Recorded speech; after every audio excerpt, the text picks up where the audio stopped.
नमस्कार, जय जोहार।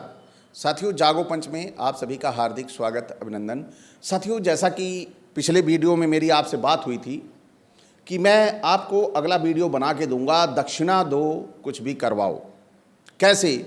उसी तरह जैसे हमारे समाज में आज रिश्वतखोर, भ्रष्टाचारी, यानी जो हमारे समाज में रिश्वतखोर हैं, आज उन रिश्वतखोरों को आप थोड़ा सा धन दे दो तो अनैतिक कार्य करने में भी नहीं चूकते। वो कैसे नहीं चूकते? कि वह धन का असर होता है। उसी तरह हमारे समाज में जो पंडित, पुरोहित या जो भी ऐसे कर्मकांडी हैं जो हमें स्वर्ग पहुंचाने का डायरेक्ट ठेका लेते हैं, अगर आप उनसे कह दो तो वह आपको यहीं पर अच्छी खासी रकम लेकर आपके सारे पापों को नष्ट करने का ठेका ले लेंगे। तो वह कैसे ले लेते हैं ठेका? क्योंकि वो जानते हैं कि ना वहाँ कोई गया है, ना वहाँ कोई जाएगा, ना वहाँ कोई देखेगा, ना कोई वहाँ जान पाएगा। तो हमारी पोल वहाँ जाके कोई खोल नहीं सकता और यहाँ रह के घबराया रहेगा कि अगर मैंने पोल खोली तो पता नहीं पंडित जी कोई ऐसी व्यवस्था कर दें कि मैं फिर स्वर्ग जाने से वंचित रह जाऊं।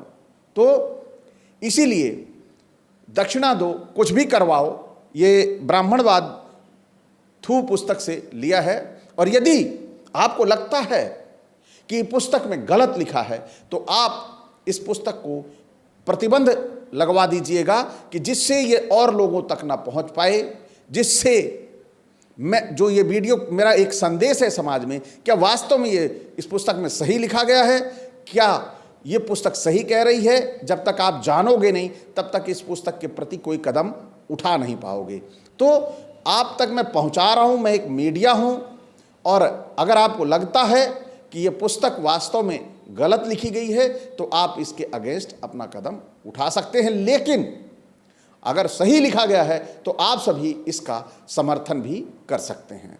तो साथियों, शीर्षक है दक्षिणा दो कुछ भी करवाओ। दुनिया में शायद ही कोई ऐसा मजहब होगा जहां के पुरोहित पैसा लेकर कुछ भी करने को तैयार हो जाते हों, लेकिन दक्षिणा लेने के लिए ब्राह्मण कुछ भी कर सकता है। किसी भी अशांत ग्रह को शांत कर सकते हैं। ऐसा आपने सुना होगा।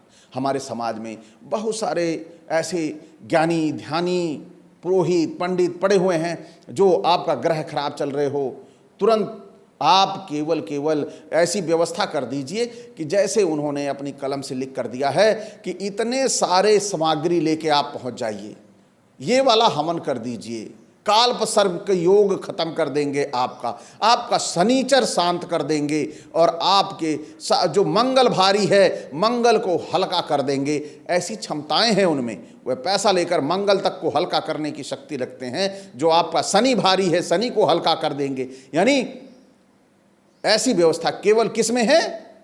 आपके धन में है। आपके धन में है तो आप कुछ भी कर सकते हैं। आपके पास धन नहीं है तो आप अपने ना शनिचर को हल्का कर सकते हैं, ना मंगल को हल्का कर सकते हैं, किसी को हल्का नहीं कर सकते। ये सब आप पे भारी बने रहेंगे। यानी आपके पास धन नहीं है तो समझ लो ये सब आप पे भारी हैं। आइए आगे चलते हैं। किसी भी अशुभ मुहूर्त को शुभ बना सकते हैं। अगर आपके पास धन है तो ये किसी भी अशुभ मुहूर्त को शुभ बना देंगे, चुटकी बजाते ही, देर नहीं लगेगी। फिर ब्राह्मणवाद के सभी ग्रंथ इस बात की दुहाई देते हैं कि ब्राह्मणों को दान देने से सभी पाप नष्ट हो जाते हैं। ऐसा अपना पिछला वीडियो था, आप सभी ने देखा कि आप ब्राह्मण को दान करेंगे तो आपको क्या क्या फायदा होगा। यानी किताब लिखने वाला कौन था और ये दान लेने वाला कौन था, दोनों को आप तौलिएगा, निकालिएगा। यानी हम ही दान भी लेंगे, हम ही किताब भी लिखे हैं, दान लेंगे। तो ये विधान कैसा है भैया? अगर कोई दूसरा लिखा होता कि माना कि क्षत्रिय ने किताब लिख दी कि ब्राह्मण को दान करना चाहिए, तब तो समझ में आता है। लेकिन ब्राह्मण ही दान लेने वाला और ब्राह्मण ही किताब लिखने वाला, आखिर ये कहानी क्या है भाई? ये कहानी समझनी होगी, और जब तक समझेंगे नहीं तब तक हमारा ये समाज अंधविश्वास और पाखंड से घिरा रहेगा। साथियों, दक्षिणा लेकर ब्राह्मणों ने शिवाजी मराठा को शूद्र से क्षत्रिय बना दिया, उसे छत्रपति भी घोषित कर दिया था। ये आप सभी को बखूबी पता है, इसकी चर्चा भी आप सभी ने सुनी होगी। एक टुच्चे से गांव के टुच्चे से राजा दशरथ ने ब्राह्मणों को न केवल धन का दान दिया बल्कि अपनी रानियां भी सौंप दी। बदले में उन्होंने उसे चक्रवर्ती राजा घोषित कर दिया, जबकि अयोध्या कोसल राज्य के अधीन एक कस्बा मात्र था। अयोध्या और दशरथ इतने टुच्चे थे कि जब उनके पड़ोसी राजा जनक ने अपनी बेटी सीता दांव पर लगाई तो दशरथ को टोका तक नहीं। अगर दशरथ कोई दम वाला राजा होता तो जनक उसे जरूर बुलाता। साथियों, ये जो भाषा लिखी गई है थोड़ी अशोभनीय भाषा है, इसको शोभनीय भाषा में भी लेखक को लिखना चाहिए था, क्योंकि ये थोड़ा इसमें जो टुच्चे लिखा हुआ है वो थोड़ा मुझे अशोभनीय लग रहा है। वो टुच्चे नहीं थे, जब उनके यहाँ ऐसी परंपरा रही होगी तो उस अपने परंपरा के अधीन उन्होंने काम किया। वो टुच्चे नहीं थे, वो उनके संस्कार थे। तो ये आप ऐसा समझ सकते हैं। फिर ब्राह्मण जवाहरलाल को गांधी ने तिकड़मबाजी करके प्रधानमंत्री पद की शपथ दिला दी।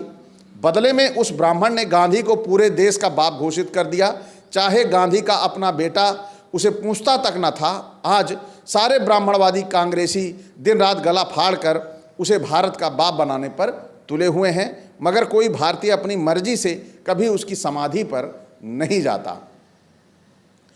सोने की असरफियों की दक्षिणा मिलते ही ब्राह्मण गंगू ने गुरु गोविंद सिंह के 2 साहिबजादों को जिंदा दीवारों में चिनवा दिया था। धन के लालच में उसने यह भी नहीं सोचा कि जिन बच्चों को वह दीवार में चिनवा रहा है उनके दादा गुरु तेग बहादुर ने ब्राह्मणों को बचाने के लिए ही चांदनी चौक में अपना बलिदान दिया था, और उन मासूमों के पिता ब्राह्मण धर्म बचाने के खातिर ही मुगलों से युद्ध कर रहे थे, वरना सिख धर्म और इस्लाम की शिक्षाओं में कोई विशेष अंतर नहीं है। यहाँ तक कि सिखों द्वारा गुरु जाने माने वाले गुरु ग्रंथ साहिब में अनेकों मुस्लिम संतों की वाणी शामिल है। राम कथा में, रामायण की कथा में महाज्ञानी जबाली से जब राम तत्व ज्ञान लेने आया तो उन्होंने जो कुछ राम को उस समय ब्राह्मणों के बारे में कहा आज भी वह 100% सही है। उन्होंने कहा, किसने कहा? जबाली ने, हे राम, यह सारे के सारे धर्म और आदेश चालाक लोगों के बनाए हैं, जो भोले भाले लोगों को ठगने में निपुण हैं। इस तरह दान दक्षिणा के लिए उकसाकर वे अपने लिए धन कमाने के सीधे सरल रास्ते खोजते बनाते रहते हैं। दूसरों से कहते हैं यज्ञ करो, बलि दो, दान करो, व्रत करो, हमें माल दो, हे मानव बुद्धि से काम लो, इन सब से बचो। यानी जबाली ने राम से मुलाकात करके यह कहा कि आप ऐसे लोगों से बचो जो ऐसी पुस्तकें रच देते हैं, ऐसे विधान रच देते हैं। कैसे विधान? कि दान जो है वह ब्राह्मण को करना चाहिए। कौन कह रहा है? ब्राह्मण ही कह रहा है। तो जब यह राम को कहना चाहिए था कि हमें ब्राह्मणों को दान करना चाहिए, अगर उससे पहले की पुस्तकों में यह मिलता है कि ब्राह्मणों ने लिखा है कि ब्राह्मणों को दान करना चाहिए, तो क्या आपको यह उपयुक्त लगता है? अगर यह उपयुक्त लगता है कि अंधा बाटे रेवड़ी नित अपनों को दे, तो यह कहावत चरितार्थ हो रही है। तो हमें यह समझना चाहिए कि हमारे समाज में जो भी इस प्रकार के लोग हैं जो कह रहे हैं, यानी कि नौकरी है, मान लीजिए नौकरी है और वह नौकरी पर एक बैठा हुआ है, मान लीजिए यादव जाति का ही व्यक्ति बैठा हुआ है, और हमारे देश में कौन सा समय चल रहा है? धर्मनिरपेक्ष, यानी हमारे समाज में सभी धर्मों को समान माना गया है, किसी को न ऊंचा माना गया है न किसी को नीचा माना गया है, न जात से न धर्म से। लेकिन अभी एक यादव कुर्सी पर बैठ जाए और वो यादवों को पूरा विधान लिख डाले कि यादवों को ही नौकरी मिलनी चाहिए, यादवों को ही नौकरी पर बैठ लगाना चाहिए, तो ये कैसे होगा? ये क्या उपयुक्त होगा? ये कहीं से भी उपयुक्त नहीं होगा, इसी तरह वो भी उपयुक्त नहीं है कि वहाँ ब्राह्मण बैठा है, उसने ही पुस्तक लिखी है कि ब्राह्मणों को दान देना चाहिए, भगवान की पूजा ब्राह्मण ही करेगा, उसके अलावा पुरोहितगिरी कोई दूसरा नहीं करेगा। तो वहाँ पर लिखने वाला कौन है? ब्राह्मण है। तो उसने गलत लिखा है। वो अपनी मनमर्जी से जो आया वो पढ़ा लिखा था, उसकी जो इच्छा आई लिखता गया। अब लिखने की बारी हमारी आपकी है। अब हम आप लिखेंगे तब जाके समाज में बदलाव आएगा और अंधविश्वास खत्म होगा। तो साथियों, आज की ये पुस्तक आपको कैसी लगी? अच्छी लगी हो तो इसे समाज में लोगों को बताइए और इस पुस्तक को पढ़िए और इस वीडियो को ज़्यादा से ज़्यादा आगे तक पहुंचाइए। और साथ ही साथ अगर अच्छा लगा हो तो वीडियो को भी लाइक करिए। जो नए साथी देख रहे हैं वो चैनल को सब्सक्राइब करना ना भूलें और साथ ही बेल आइकन की घंटी दबा लें, जिससे हमारे वीडियो का नोटिफिकेशन आप तक तुरंत से पहुंच जाए। इसी के साथ मैं आपसे विदा चाहूँगा। नमस्कार, जय जोहार।